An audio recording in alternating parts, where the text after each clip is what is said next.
Hey folks, welcome back to True Crime Stories, where we cover the most thrilling true crime stories. Before we get going, don't forget to leave a like and subscribe for me. Thanks. And now let's get into today's story. Welcome back, everybody. Today we're going to do a deep dive into Hollow Creek. Woo, yeah. This one is, this is one of those cases that I think really kind of gets into that dark side of small towns. I agree. So this is, think about a picturesque town nestled in autumn splendor. Right. Dense forests, rolling hills. It's that kind of place that seems frozen in time, where everyone knows everyone, small town vibes. Life moves at a slower pace. But as we'll discover, Hollow Creek, it holds secrets. Secrets that lead to a shocking disappearance. Right. And a truth that's really going to shatter the town's peaceful facade. The second I started reading this case, the thing that struck me the most was just the setting itself. Yeah. How it almost becomes a character in the case. Yeah. And I think, the town's isolation, its history of incidents that were just kind of hushed up, creates this atmosphere of unease. Yeah. It's like a pressure cooker of secrets just waiting to explode. Right, exactly. And exploding it does with the sudden disappearance of Jason Rourke. Yeah. He's a charming newcomer to Hollow Creek. He arrived with dreams of opening an art gallery. Yeah, and that immediately created a stir in Hollow Creek. Right. This was an outsider. Yeah. Full of big city ideas. Yeah. And his presence really kind of challenged the town's established order. Yeah. I mean, some residents, they saw him as a breath of fresh air. Oh, I'm sure. While others viewed him with suspicion, maybe even resentment. That's interesting. Yeah. I wonder, it seems like his plan to open this gallery might have ruffled some feathers. Oh, for sure. Like, who in town would have seen him as a threat? I mean, I think we have to look at Sarah Whitfield, Oh, right. the owner of the local shop. Okay. She's so deeply connected to the town's folklore, and traditions. And I think she may have just perceived Jason's gallery as challenging her, her way of life, her business. Yeah, competition can be fierce even in a small town. Correct. Right, so do we think, could that have been enough to drive someone to harm Jason? I mean, it's definitely something to consider, but I think we also have to look at Jimmy Harris. Right, okay. Jason's relative who inherited the family estate.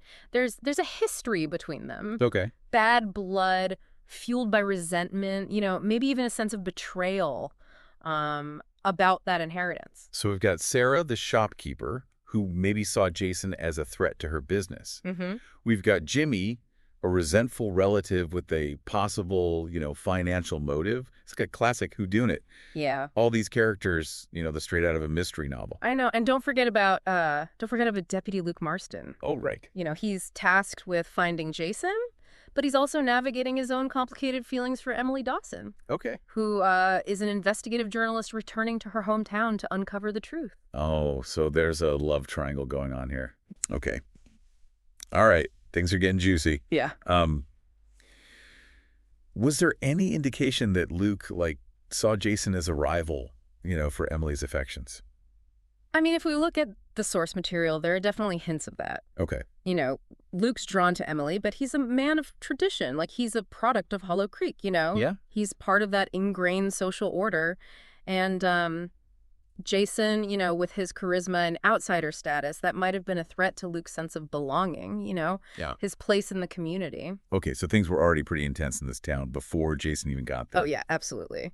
And then you also have Mavis Holloway, Right. the town historian. Right. I mean, she's such a fascinating character. She's almost like the guardian of Hollow Creek secrets. Right. Her family has deep roots there, and she's known for just this vast knowledge, of the town's history, the good and the bad. It's like she represents, the town's collective memory. Yeah. But I'm wondering, could that memory hold a clue to Jason's disappearance? Well, that's where it gets really intriguing. Okay. Because on the night Jason vanished, he threw a party at his newly renovated Victorian mansion. Oh, fancy. And he invited all the key players that we've just discussed. Oh, wow. Okay. So it's like he was really trying to, ingratiate himself with the community, become part of the fabric of Hollow Creek. Yeah. But maybe unknowingly, he stepped into a hornet's nest. Right. The party started out jovial enough. Okay.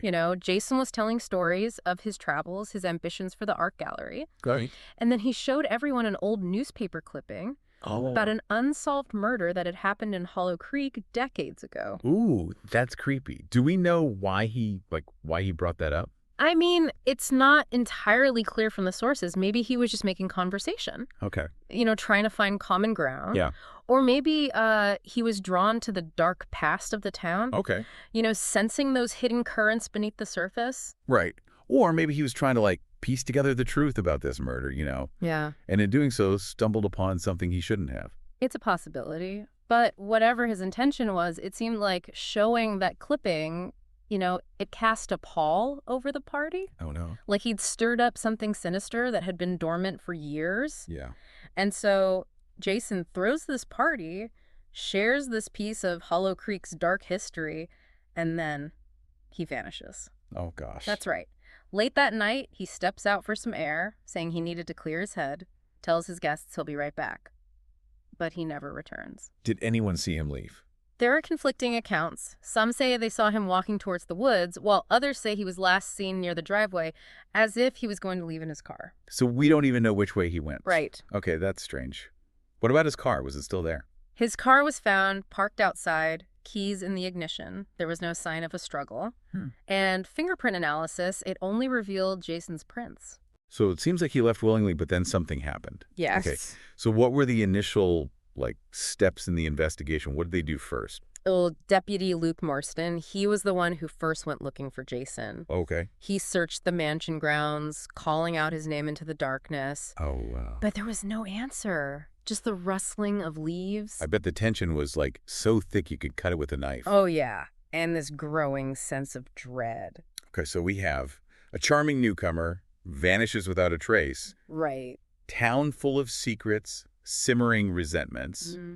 This is already shaping up to be, such a captivating case. Yeah. But I have a feeling this is just the beginning. Oh, absolutely. Okay, so we've got this missing person, a town that's, shrouded in secrets, Yeah. and this feeling that things just aren't right. Where does the investigation go from here? Well, things took a turn when they found a blood-stained handkerchief. Okay. It was near the edge of the woods, not too far from Jason's mansion, and it had the initials MH embroidered on it. MH? Wait, hold on. Those are Mavis Holloway's initials. Exactly. Town historian. Oh, wow. And that discovery it threw everything into a tailspin. I bet. I mean, here's Mavis with her deep roots in Hollow Creek, all that knowledge of the town's history. She suddenly becomes a person of interest. Yeah. That must really shaken the community, right? Because she's practically Hollow Creek royalty. Oh, absolutely. So did they question her? They did. And Mavis, she just completely denied any involvement. She said she'd been home alone that night, and she even had a neighbor who backed up her alibi. Okay, so if she's telling the truth, how does her handkerchief end up, at the scene? Right. And to make it even more suspicious, it's stained with Jason's blood. Oh, wow. So that's the big question. And the sources don't give us a clear answer. Okay. But I think there are a few things to think about here. Okay. Maybe, just maybe, someone planted that handkerchief to frame Mavis, knowing that it would make her look guilty. Oh, like a setup. Yeah, exactly. So is there anyone who would have wanted to, frame her? Well, I mean, you always have to consider that the real culprit might be trying to deflect. Right. But there's also this other angle. Mavis, as the keeper of all those town secrets, maybe she knew something that someone wanted to keep buried. Okay, so even if she wasn't directly involved, she could have been targeted for what she knew. Right. So what did the investigators, think about all this? They were really puzzled, understandably. I mean, you got this airtight alibi on one hand, Yeah. but then you have this really strong physical evidence against her. Yeah. It's like a classic locked room mystery. It is. All the clues point one way, but it doesn't quite add up. And while the investigators are trying to figure this out, the rumor mill in Hollow Creek is going crazy. Oh, yeah, I bet. Small towns, right? Secrets don't stay hidden for long. Exactly. And all this suspicion, these old grudges, stories from the past, it all starts coming out. Did any of that lead to new leads? Actually, yeah. Remember Sarah Whitfield? The shopkeeper? Yeah. Turns out her alibi for that night, it wasn't as solid as they thought. Oh, really? What happened? A bunch of people remembered Sarah acting weird at the party. Like she was agitated, almost volatile. Quite. And some even noticed her slipping away from the main group a few times. Oh, so maybe she wasn't just chatting with guests all night, like she said. Yeah, that's what investigators started thinking. Okay. So they looked into her background a bit more, and it turns out she was having money problems. Oh. Her shop wasn't doing well, and she'd been very vocal about not wanting Jason's gallery to open. She was afraid it would put her out of business. So there's a motive for Sarah. Mm-hmm. Do we know if she even had the chance to hurt Jason? Well, you know how we talked about those conflicting stories about Jason leaving the party? Yeah. One person said they saw him arguing with someone, a shadowy figure near the woods. Okay. And when the police searched there, they found a piece of Jason's clothing ripped. Oh. And footprints that looked like they could have been from Sarah's boots. Okay, so now we've got Mavis with a shaky alibi and Sarah with a possible motive and something that puts her at the scene. Right. What about Jimmy? Where does he fit in now? They were still suspicious of Jimmy, mostly because of the bad blood with Jason, the fact that he didn't have a great alibi, but they couldn't find anything solid to connect him. Okay, so they've got two really strong suspects, Yeah. each one with their own set of clues. What did they do next? They decided to really zero in on Sarah and Mavis. They wanted to find something that would either prove or disprove what they were thinking. Okay. They did a ton of interviews, listened carefully to their stories, looking for lies or anything they weren't saying. Yeah, like trying to peel back the layers, right, to get to the truth underneath. Exactly. And what do they find out? Well, with Sarah, the more they looked, the more holes they found in her story. Okay. She insisted she didn't leave the party, but a few people said they saw her near the woods around the time Jason vanished. And when they confronted her with that evidence, the footprints and the torn clothes, she got really defensive. Oh, that's not good. No, it made them even more suspicious. So it seems like things weren't looking good for Sarah. Right. What about Mavis? Did they find anything concrete on her? Mavis was trickier. They couldn't find anything else at the scene that pointed to her, besides that handkerchief. Right. But they did learn some interesting stuff about her family, their history in Hollow Creek. Like what? Well, apparently Mavis's family, they were involved in some shady stuff over the years, including that unsolved murder that Jason was so curious about. Oh, wow. There were rumors of, fights over land, hidden money, even violence. So maybe she was protecting her family's name. It's possible, right? Maybe she thought silencing Jason was the only way. But if she was behind it, how did she do it without leaving a trace? That's what makes this so intriguing. You have two solid suspects, each with their own secrets, but the truth is still out there. This is like a tangled web. Every new piece of information just makes it more mysterious. Exactly. I'm hooked. What happens next? Last time, we were talking about how the investigation was focusing on Sarah and Mavis, and they both had some pretty strong clues against them. Did the investigators ever, get that breakthrough? Well, for a while, it felt like they were just going in circles. They had all these little bits of information but couldn't put it all together. Yeah. But then this tiny detail popped up, something they totally missed in the beginning. Oh, what was it? One of those, little things that turns out to be huge. You remember how Jason's car was found at the mansion? Keys in the ignition, no signs of a fight? Yeah. The forensics team, they dusted for fingerprints, but they never looked at the tire tracks. Tire tracks. Why would those matter? Turns out, those tracks on the driveway, they didn't match Jason's car. Wait, are you saying someone else drove his car that night? Yeah. But who and why? Those were the exact questions the investigators had. So they went back through all those witness statements looking for any mention of another vehicle. Okay. And that's when they found something interesting. What'd they find? One of the guests at the party, a friend of Jason's from out of town, mentioned seeing a beat-up pickup truck. Okay. It was parked down the road from the mansion that night.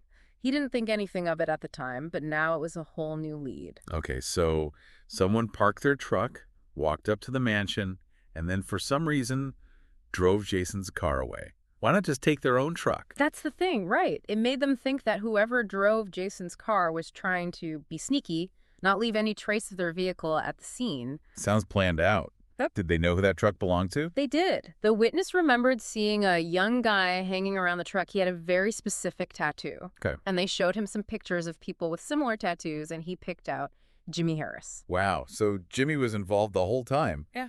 But why drive Jason's car? Where did he take it? Those were the questions. They went back to where Jason's car was found and searched the woods nearby, trying to see where that pickup truck might have been. Did they find anything? Yeah, after looking for a long time, they found a clearing deep in the woods, Hidden back, there were some tire tracks that matched the description of the pickup. So they knew Jimmy was there. Was there any sign of Jason? Not right away, but then as they kept looking, they found something awful. What? Jason's body. It was hidden under a pile of leaves and branches. Oh my God. So it was murder. Yeah, the autopsy showed he died from being hit in the head really hard, maybe with a rock or a branch. That's horrible. Did they find, like, the weapon? They found a big rock near the body. It had blood and hair on it, and it matched Jason's DNA. So they had the murder weapon, they had the tire tracks, they had someone who saw Jimmy there. That's enough to arrest him, right? Exactly. They got a warrant and arrested Jimmy at his place. At first, he said he didn't do it, but then when they showed him all the evidence, he confessed. What did he say? Why'd he kill Jason? Jimmy's confession, it was chilling. It was all about resentment, jealousy, and this plan he'd been working on. Oh, wow. He said he'd hated Jason ever since he got the family estate. He felt cheated, betrayed, and he'd been thinking about revenge for a long time. So this wasn't just like in the heat of the moment. He really planned this. Yeah, exactly. Jimmy said he was watching Jason, figuring out his routines, just waiting for the right time to strike. That night at the party, he parked his truck, waited for everyone to leave, and when Jason went outside, he confronted him, led him into the woods, and that's where he killed him. He, like, lured him into a trap, Yeah. using those woods for cover. Right. And then to throw everyone off, he drove Jason's car away to make it look like Jason left on his own. It was a clever plan, but all that stuff he did to cover it up, that's what got him caught. It's funny how that happens, right? Those little things, like those tire tracks, the witness seeing the truck, those were the pieces they needed to solve it. This deep dive has been a wild ride. We started with a missing person, then all these secrets, and in the end, it was a cold-blooded murder. It really makes you think, doesn't it? Even in those beautiful small towns, there can be so much darkness hidden underneath. Yeah, and you never know, even in the place where everyone seems to know each other, those secrets can have terrible consequences. What are your big takeaways from all this? What sticks with you? I think it's the contrast, how Hollow Creek seemed so perfect on the surface, but underneath it all, there was this awful thing happening. It shows that people can be dangerous no matter where they are. That's true. And it also shows how important it is to really investigate. Pay attention to every detail and never give up on finding the truth, even when it seems impossible. I agree. Well, on that note, I guess we'll leave everyone to think about the shadows of Hollow Creek and the power of the truth. Yeah. Thanks for joining us on this deep dive, and until next time, stay curious.